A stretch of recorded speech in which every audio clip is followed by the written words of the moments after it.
Oh no, nothing but sludge. Disastrous would be the catchphrase.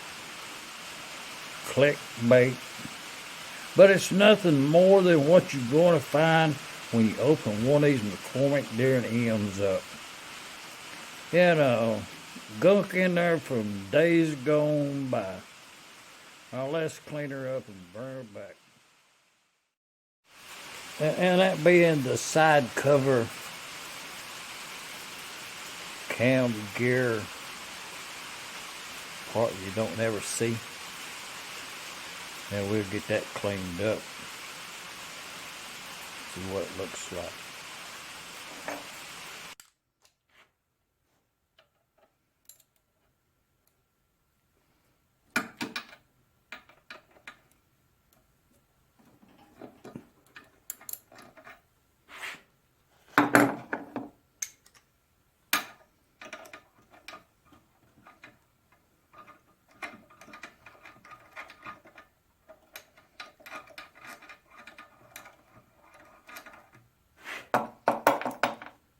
That's that castellated nut. That's the, you put a cotter through that pin, cotter through that rod bolt in that castellated nut.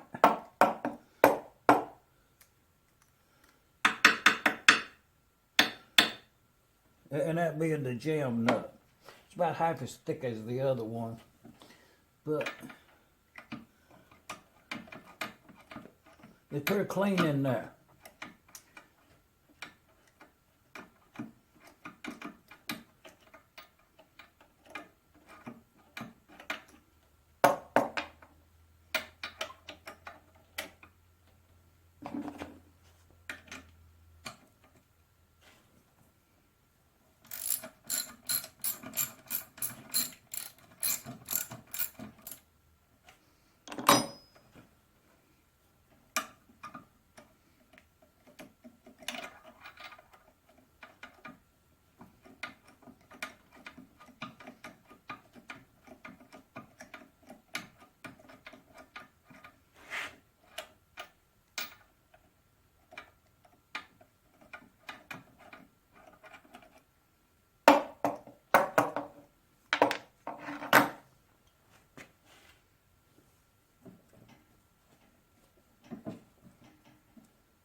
We need a hammer for that job.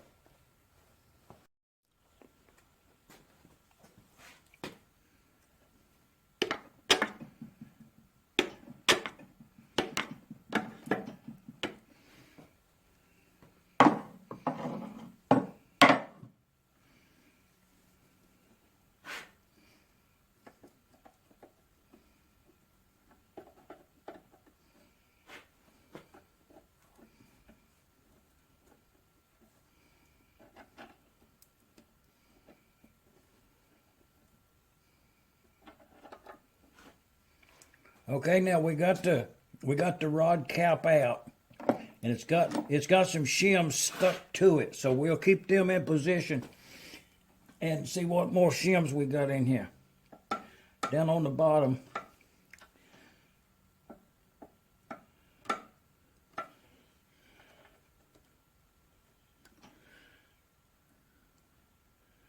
Yeah, I don't think it has any more. And up on the top. Yeah, I think all the shims stuck to the rod cap. So we'll turn that turn the crankshaft iron, and okay.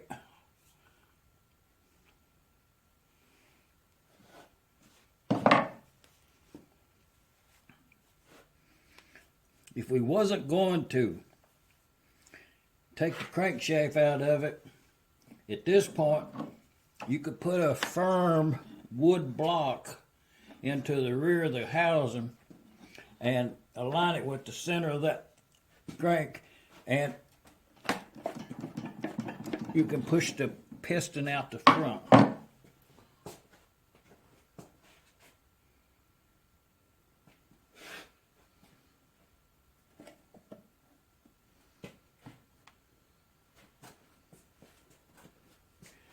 So a couple of days ago, I had put a ring in there up in that cylinder bore. I put a new ring in there to check my gap, ring gap, and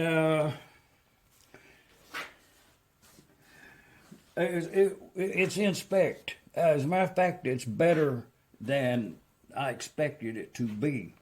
But we'll see, can we push that piston out the front of the cylinder?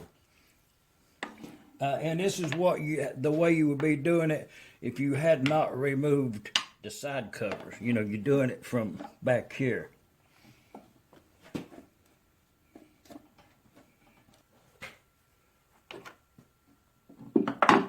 Okay, watch this.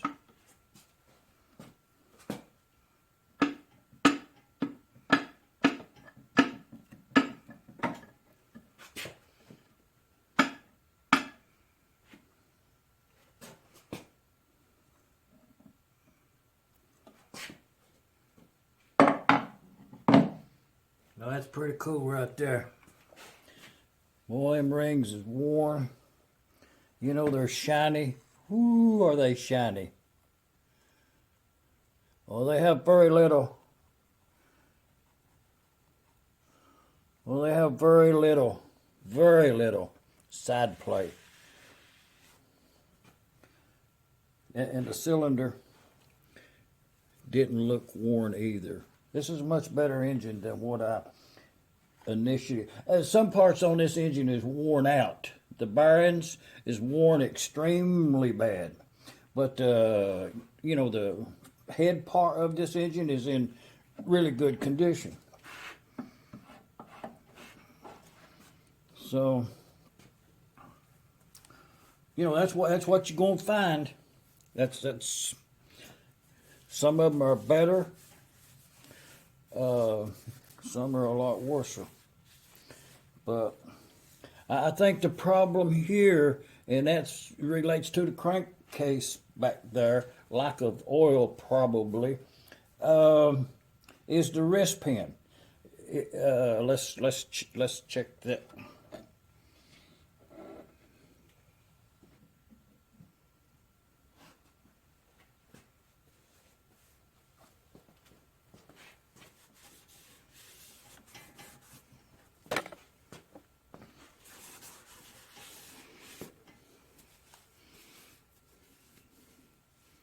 Yeah, we'll bring that out there and put an O-ring in there. Let's get that done. Well, with a pause right there, seems it's we're gonna have to have a crankshaft. Just blow it right out here on the get-go. We're going to have a crankshaft, and I'll show to you why. And this is out of this Bosch Type M, and but I done took it all the way out, and you know, was an auction sale engine, and I think the engine had been running, and the gas tank gave way on it. As for me thinking that it repair had ruptured on the gas tank, so probably was part of the reason it was set aside. But the reason for all this wear is none of the grease fittings worked, you know, stopped up.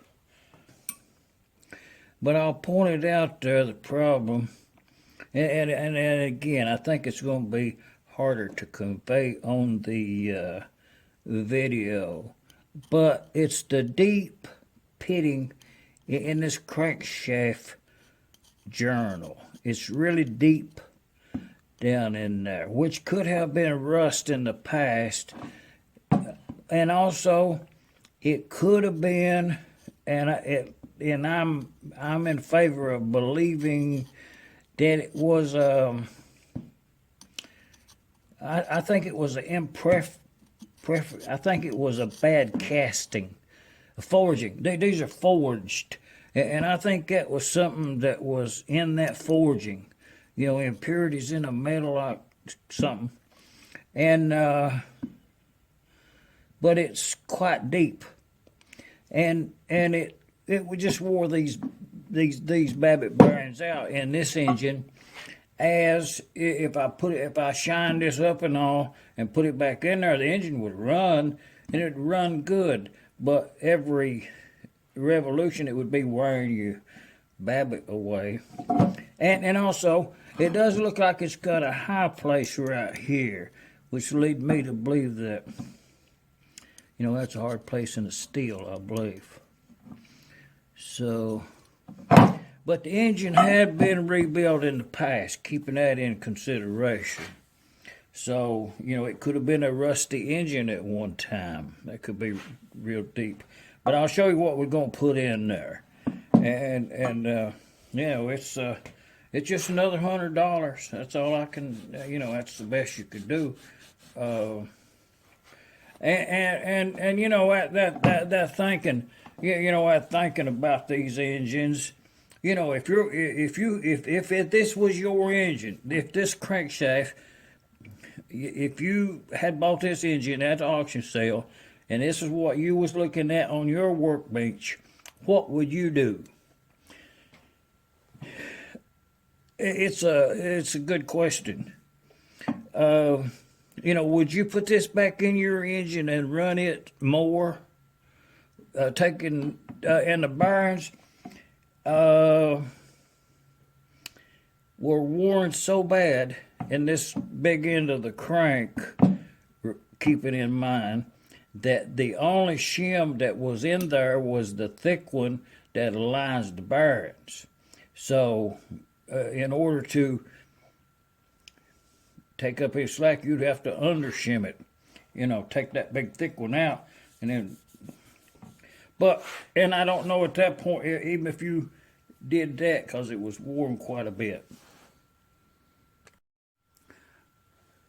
As I was at it, I thought I'd clean up a couple of extra ones to see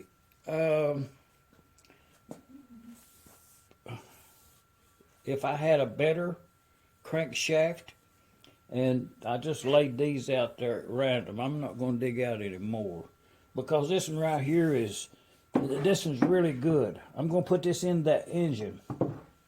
So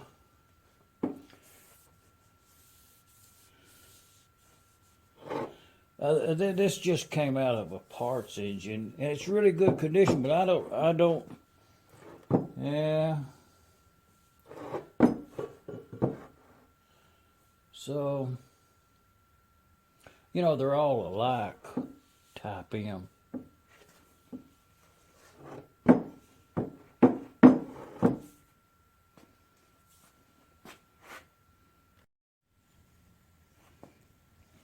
Well, you know, part of the problem of this engine wearing the bearings out so bad is the grease, just chunk of dirt. If you could have pressed that into that bearing, it would even added more to the wire. But these bushings are worn quite badly, to the point on the inside the oil groove is worn away. So out with that crankshaft, and in